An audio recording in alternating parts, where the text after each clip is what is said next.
If you've never heard of Magic Leap, well, now you have. It's an augmented reality headset that's tethered to this disc-shaped computer that you clip to your pants. And you can interact with virtual objects using the controller or with your fingers. The Magic Leap is a spatial computing platform, which is another way of saying it's a fancy augmented reality headset. I can still see the real world around me while digital elements are projected onto my eyeballs that appear in my field of view. It's different from VR, or virtual reality, where you're fully immersed and you can only see the virtual world. In today's video, I'm going to share my thoughts about Magic Leap as a troubled company, frankly, and why their first product, the Magic Leap, the headset that I'm wearing, is not worth your money. I've been following Magic Leap since 2014, long before this headset was finally revealed to the public in December of 2017. And I had high hopes that Magic Leap was going to lead the way to an augmented reality future, but that didn't happen. I think this particular headset, the Magic Leap 1 Creator Edition, falls short for a few reasons, but the technology inside here is genuinely impressive. I don't think it's worth buying one of these, especially for $2,300, because that is a hefty price tag to pay for a first-generation product. Let's talk about this hardware. I've had the Magic Leap for about 2 years now. The headset started shipping to customers in August of 2018, and I'll be totally honest with you. I've used it at most like 12 different times, half of which included me showing a friend, but me just putting it on and making sure it was functioning and all that. I think that anyone that actually gets to use a Magic Leap would be impressed with it. The holograms are colorful and sharp, and the headset is surprisingly comfortable to wear for long periods of time. There just aren't any super compelling reasons to use one of these every day. The app selection is decent at best, with plenty of experimental demonstrations to show off the capabilities of the headset. But there's no Twitter app, there's no official YouTube app.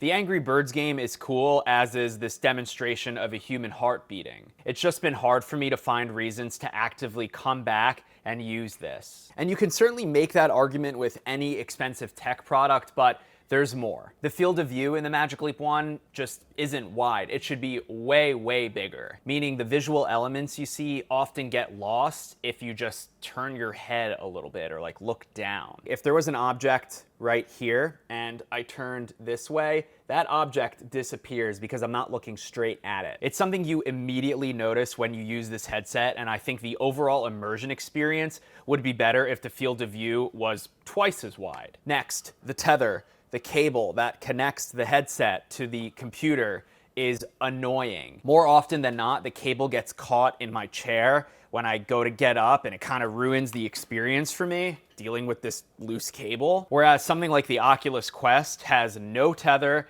and helps with staying immersed. And even if you're able to look past my personal gripes with the Magic Leap, you should know that the company itself is not doing too well right now. Let me give you some context. Since its original funding round of $50 million in 2014, Magic Leap has raised $3 billion from companies like Google, Alibaba, NTT Docomo, and AT&T. In just the last few months, a lot has changed with this company. The CEO of Google and the CEO of Qualcomm no longer sit on the board of Magic Leap. John Gaeta, the dude who created bullet time in The Matrix, who worked at Magic Leap as the SVP of Creative Strategy, is no longer at the company. Magic Leap laid off 1,000 of its estimated 1,500 employees, and has now shifted its business from consumers to enterprise. In a letter posted to the company website, Abovitz said, "While our leadership team, board, and investors still believe in the long-term potential of our IP, the near-term revenue opportunities are concentrated on the enterprise side." And speaking of revenue, according to a report from The Information, Magic Leap had a goal of selling 1 million headsets in its first year, but then readjusted that number to 100,000. In reality, they sold about 6,000 headsets in the first 6 months that I was on the market. If we extrapolate that number and multiply by 4, since August will be the 2-year anniversary,